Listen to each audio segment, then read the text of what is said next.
Salut, c'est Max. Je te fais cette vidéo pour les moments où tu perdras la foi, pour les moments où tu seras au plus bas, pour les moments où tu arrêteras de croire, dans les moments où tu te diras que ça y est, c'est fini, qu'il n'y a plus de solution. Rappelle-toi de ça. J'aimerais que tu te rappelles que toute vie part d'un craquage. L'œuf craque pour donner vie. Une mère, quand elle accouche, il y a des parois qui craquent. Une graine, pour donner vie, elle craque. Et que dans tout craquage, il y a l'essence d'une vie. Pourquoi? Parce que le craquage, c'est la mort de l'ancienne forme pour donner naissance à la nouvelle. Et c'est ça qui se passe dans tout processus de transformation. Donc si tu craques aujourd'hui, c'est que tu prépares ta nouvelle forme. Si tu craques aujourd'hui, c'est que tu es en train d'accélérer, en tout cas d'avancer vers ton nouveau stade, ton prochain stade d'évolution qui est beaucoup plus proche de ce que tu es destiné à être, encore une fois comme cette graine qui devient arbre. Et comme cet arbre qui produit un fruit et qui en produit 10 et qui en produit 100. Tu es en constante évolution et tu ne peux pas empêcher le craquage, la douleur, cette mort intérieure dans ton processus d'évolution. La chenille, pour devenir papillon, elle ne peut pas y arriver si elle ne craque pas. Elle ne peut pas y arriver si elle ne se transmute pas. D'ailleurs, j'ai appris récemment que la chenille qui devient papillon dans son chrysalide, tu sais, dans cette sorte de cocon, pendant qu'elle prépare sa transformation, déjà elle le fait pendant plusieurs jours, une dizaine de jours, mais jusqu'à plusieurs semaines. Mais peu importe, ce qui m'a choqué, c'est qu'en fait, elle se transmute quasi intégralement. C'est-à-dire que moi, je pensais qu'il y avait juste des ailes qui poussaient, mais en fait, pas du tout. Il y a une sorte de dissolution intérieure de la chenille, donc elle change complètement de forme et même de membres, d'être et de structure, et les ailes en font partie. Mais c'est une dissolution presque complète de ce qu'elle était pour devenir justement ce papillon qui est destiné à voler. Donc dans sa destination, bien sûr, elle va passer par la phase la plus douloureuse, par la plus seule, par la plus longue de sa vie avant de devenir papillon. Et c'est normal, ça ne veut pas dire que lorsque la chenille s'apprête à devenir papillon, que ce qu'elle vit c'est mal, que ce qu'elle fait c'est mal. Ça ne veut pas dire que sa douleur est mauvaise. Ça ne veut pas dire que le fait qu'elle soit en train de se dissoudre, presque de se détruire, et en fait c'est ça, elle se détruit pour se reconstruire, ça ne veut pas dire que c'est mauvais. Le fait qu'elle soit seule dans sa chrysalide et qu'elle ne puisse pas jouer avec d'autres chenilles ou avec d'autres papillons, ça ne veut pas dire que c'est mauvais. Le fait que ça mette autant de temps pour qu'elle se transforme dans cette douleur, ça ne veut pas dire que c'est mauvais. Et donc, il est fondamental de ne pas mal interpréter tes crises, tes douleurs, tes morts intérieures, même quand tu te sens trahi, même quand tu es en plus bas, même quand tu as un accident, même quand tu as une maladie. J'accompagne un client depuis plusieurs mois dans sa maladie où à la base, on lui a dit qu'il devait mourir et que 100% des personnes mourrait de cette maladie. À chaque fois qu'il revient pour faire de nouveaux examens, avec le travail intérieur qu'on est en train de faire, ces examens sont à chaque fois meilleurs. En clair, il guérit à chaque fois un peu plus. Et il sait pourquoi il guérit. Il guérit pour lui, mais il guérit avant tout pour ceux qu'il aime. Sa plus grande motivation, c'est ses enfants, sa femme et ce qu'il attend derrière. Parce qu'il a compris qu'il a envie d'être un exemple pour toutes les personnes qui souffrent et leur montrer que même si on leur a dit qu'ils étaient condamnés, en fait c'est possible. Il a envie de représenter cet espoir de vivre. Et donc ça le pousse vers sa guérison. En ce sens, ce qu'il vit fait partie de sa destinée. Et on a chacun une vie unique, on a un chemin unique. Je ne suis pas en train de dire qu'il faille mourir ou avoir une maladie incurable pour s'accomplir. Je suis simplement en train de te dire de ne pas mal interpréter les douleurs que tu vis, les crises que tu vis, la trahison que tu vis, la solitude que tu vis, la pauvreté peut-être dans laquelle tu vis. N'interprète pas ça comme un manque d'évolution parce que c'est justement dans ce point de rupture que tu es en train de croître. Parfois, il faut sentir la mort pour ressentir la vie. Cette mort intérieure de qui tu étais est nécessaire pour faire place à qui tu es vraiment et à qui tu es destiné à être. Si tu avais toujours eu ce que tu voulais dans ta vie, tu ne serais pas là aujourd'hui. Si tu avais toujours eu ce que tu voulais, tu te serais éloigné de ce que tu veux vraiment. Parce que si tu avais toujours eu de l'amour, tu ne reconnaîtrais même pas la valeur de l'amour. Si tu avais toujours eu de l'argent, tu ne reconnaîtrais même pas la valeur de l'argent. Ou peut-être que si, mais pas autant par rapport à ton histoire. Si tu avais toujours eu des facilités, est-ce que tu aurais eu autant de courage? Si tu avais toujours eu des facilités, est-ce que tu aurais eu autant de force? Si tout s'était toujours passé comme ce que tu voudrais, est-ce que tu aurais autant de sagesse, de connaissances et d'expérience? Si tout avait été sur ton chemin comme tu le voulais, est-ce que tu aurais rencontré ces personnes extraordinaires? Si on t'avait envoyé exactement ce que tu voulais, est-ce que tu serais la personne que tu es aujourd'hui? Est-ce que la vie aurait le même goût?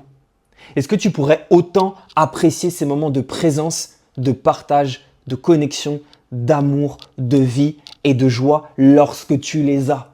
En clair, s'il faisait toujours jour, est-ce que tu apprécierais autant un lever de soleil et un coucher de soleil? Si toute l'année, les fleurs étaient toutes fleuries tout le temps, est-ce que tu apprécierais autant le printemps? Donc tu vois bien ce que je veux dire. Cette mort intérieure, elle précède la vie. Tu ne peux pas atteindre ta nouvelle étape d'évolution si tu ne laisses pas mourir qui tu étais. C'est dans cette crise intérieure que tu te poses les bonnes questions. C'est dans cette crise intérieure que tu te dis non, ça, je ne peux plus le tolérer. C'est dans cette crise intérieure que tu n'as plus le choix, que tu n'as plus d'autre choix que de changer. C'est dans cette crise intérieure que tu prends des décisions qui sont vraiment alignées avec qui tu es vraiment, parce que c'est dans cette crise intérieure que tu n'as pas d'autre choix que d'aller à l'intérieur, à l'intérieur, à l'intérieur. Parce que dans cette crise, tu es seul. Dans cette crise, peu importe ce que l'on te dit, tu es seul. Dans cette crise, en fait, tu es dans ton cocon, comme cette chenille qui devient un papillon.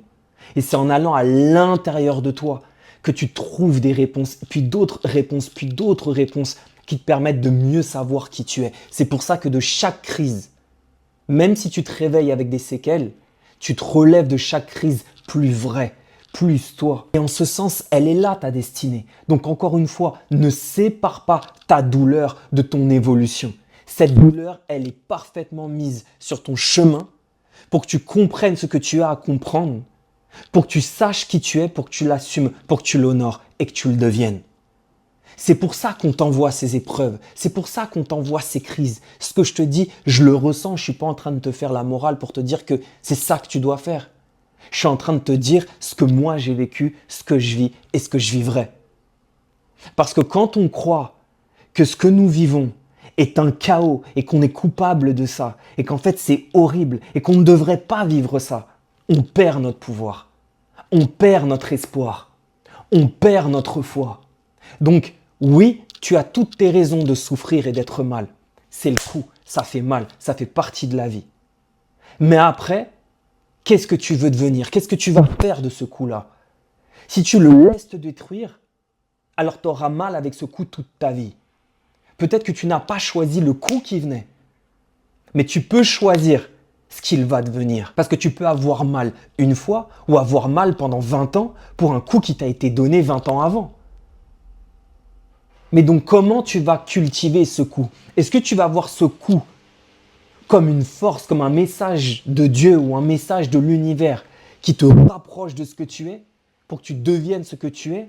Ou est-ce que tu vas voir ce coup comme un coup du sort de la vie qui veut t'écraser parce que tu es seul, parce que tu n'es pas aimé, parce que tu n'es pas assez, parce qu'on ne te reconnaît pas assez, parce que tu as foiré, parce que tu n'y arriveras jamais, ou parce que c'est foutu, c'est fini? Comment toi tu vas voir ce coup?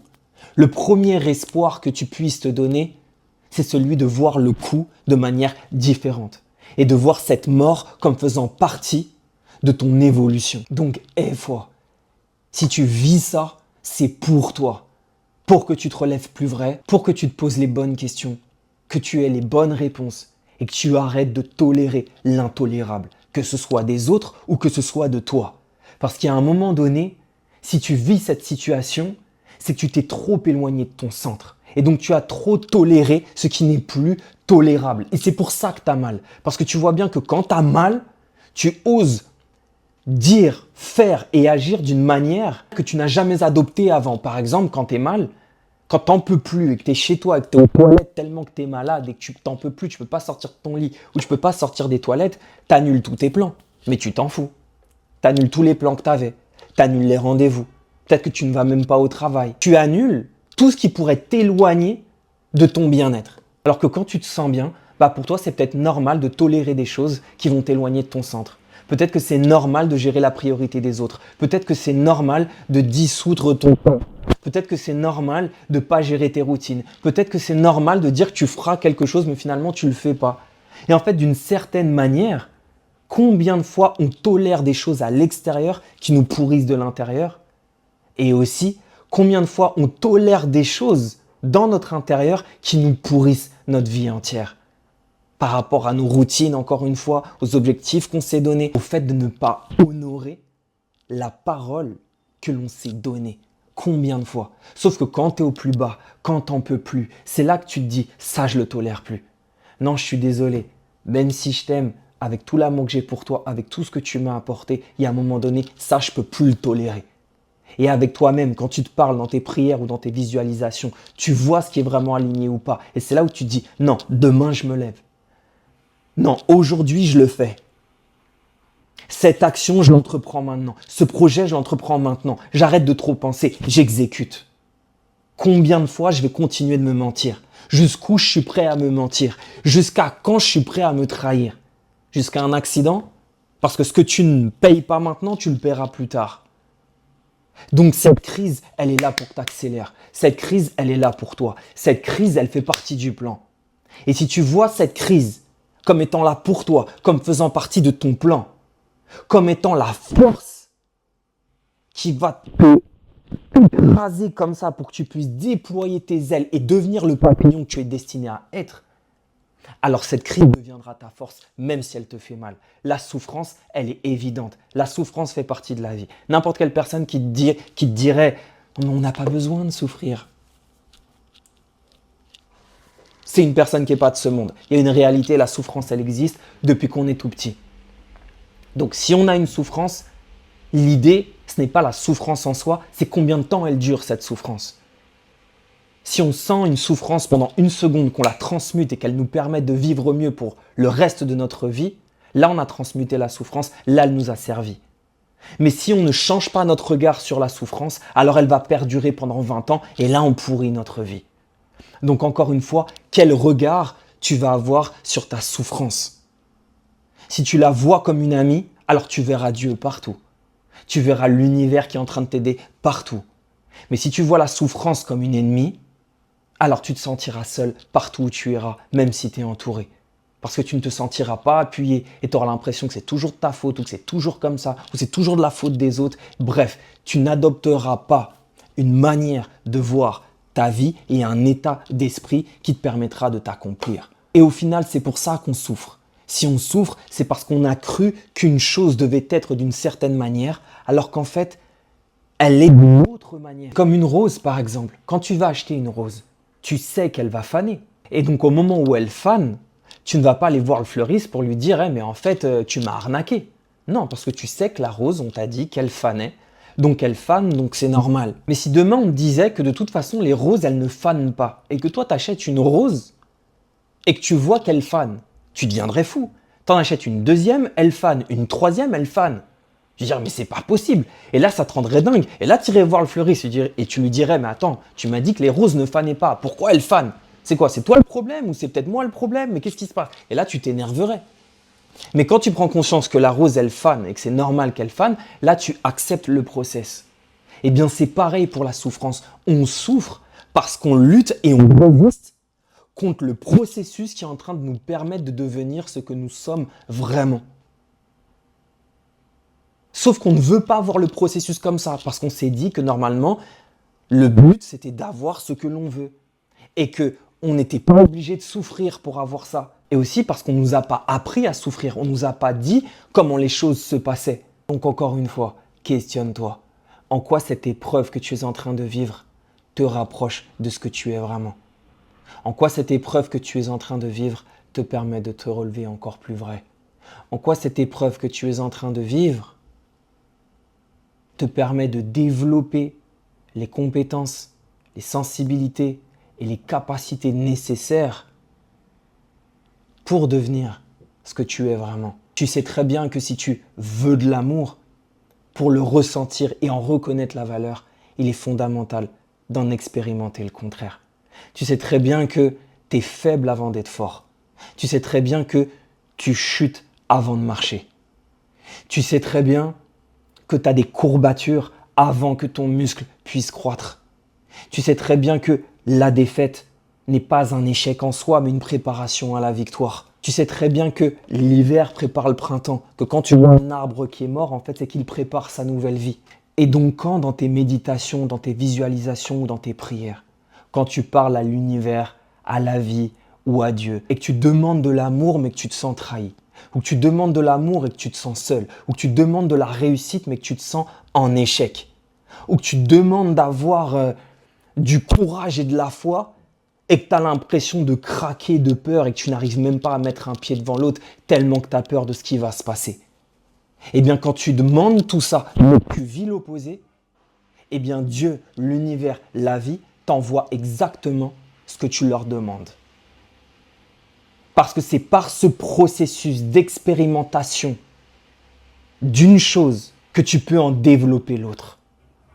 C'est parce que tu vas avoir de la tristesse que tu vas savoir véritablement apprécier ce qui te met en joie. Et que tu vas savoir ce qui te met en joie. Et que tu vas vouloir cultiver ce qui te met en joie. Encore une fois, comme le dit Khalil Gibran, mais cette tristesse a creusé le puits de ta joie. Donc d'une certaine manière, une grande partie de ce que tu vis, tu l'as demandé. Mais c'est juste que quand on veut du courage, on aimerait appuyer sur un bouton courage et avoir le courage. Mais ça ne marche pas comme ça. Appuyer sur un bouton force et avoir de la force. Lire un bouquin sur l'amour et les relations et avoir la personne de nos rêves. Mais ça ne se passe pas comme ça. La vie te frappe jusqu'à temps que tu deviennes toi-même ce que tu lui demandes à la vie. Jusqu'à temps que tu deviennes toi-même ce que tu as toujours voulu de la vie. Jusqu'à temps que tu découvres en toi ce que tu as toujours cherché ailleurs. Jusqu'à temps que tu développes suffisamment d'amour pour que tu vibres à cette fréquence et que tu attires les personnes que tu veux vraiment autour de toi. Jusqu'à temps que tu aies suffisamment de gratitude à l'intérieur de toi pour attirer tout ce que tu désires. Et c'est pour ça que je te dis que si tu avais toujours eu ce que tu as toujours demandé, alors tu ne pourrais pas avoir ce que tu veux. Donc lève-toi parce que ce craquage, c'est un point de départ. Cette mort, c'est un point de départ. Cette douleur, c'est un point de départ. Cet échec, c'est un point de départ. Cette trahison, c'est un point de départ. Ces ténèbres que tu es en train de vivre, c'est un point de départ. Cette mort que tu vis, c'est le point de départ de ta nouvelle vie. Il n'y a que toi qui peux transformer cette mort en vie, ce craquage en victoire, cette crise en bénédiction par la force de ta volonté et par ta manière de voir cette chose. Donc à toi d'y croire, qui tu veux être. Regarde cette personne que tu aimerais devenir. Qu'est-ce qu'elle a comme compétence? Qu'est-ce qu'elle a comme qualité? Comment elle pense? Et qu'est-ce qu'elle te dirait là maintenant? Ou pense à une personne que tu aimes et qui est décédée par exemple. Qu'est-ce qu'elle te dirait là maintenant? Donc agis de cette manière et tu deviendras ce que tu veux vraiment devenir et tu auras ce que tu as toujours voulu avoir. Cette crise n'est pas là contre toi, elle est le processus naturel de ce que tu es destiné à être. À toi de croire, lève-toi. Arrête de tolérer l'intolérable. Cette douleur, elle est là pour que tu te lèves. Cette douleur, elle est là pour que tu te centres. Cette douleur, elle est là pour que tu t'alignes. Cette douleur, elle est là pour que tu te mettes à croire. Cette douleur, elle est là pour que tu te mettes à t'aimer. Cette douleur, elle est là pour que tu te mettes à avoir la foi. Dis-moi ce que tu en penses en commentaire et si cette vidéo a vibré en toi, tu peux la partager à une personne que tu aimes pour inviter un maximum de personnes à avoir accès à ce message. Je sais qu'on a tous un lien différent à nos souffrances. Je sais qu'on a tous un lien différent par rapport à ce que l'on vit et que je ne détiens pas la vérité. Tu as ta propre vérité. La seule chose, c'est que ce que je te transmets là, c'est ce que moi j'aurais aimé entendre et ce que j'aimerais encore entendre à chaque fois que je tombe, à chaque fois que je doute, à chaque fois que je ne vois plus d'espoir. Donc voilà, moi je te transmets ce que je suis. À toi de me dire ce que tu en penses dans les commentaires. On avance, on arrache tout, comme d'hab, avec amour et foi. Et foi.